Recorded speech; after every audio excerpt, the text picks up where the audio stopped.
In 2004, an 8-year-old girl was torn from her family by a violent tsunami wave that both struck her hometown in Malabo, Indonesia. She was recovered by a wicked woman who called her Wadi and forced her to beg, sometimes beating her and keeping her in the streets until 1 a.m.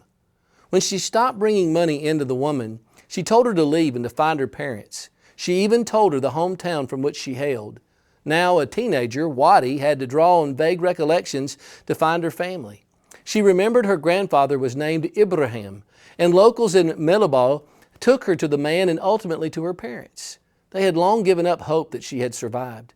230,000 people perished in that infamous tsunami, including tens of thousands in her province alone, but Miria Randa, Wadi's real name, was reunited with her overjoyed parents.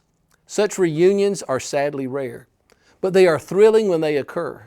The imagination races with all the twists and turns of a 7-year journey that began with a tidal wave and ended with rejoining.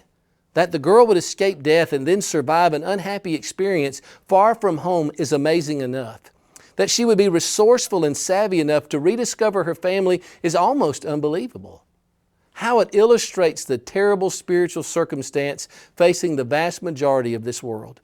Swept away and enslaved by sin, they find themselves in the cruel far country. Too often they never find their way to the Father. However, when they do search for Him, they find Him. It sets off a joyful celebration in the Father's house. The Father never ceases hoping and longing for the return of the wayward ones, but we must come back to Him. What a happy ending is made when we are reunited with the loving and waiting Father. May we search for that.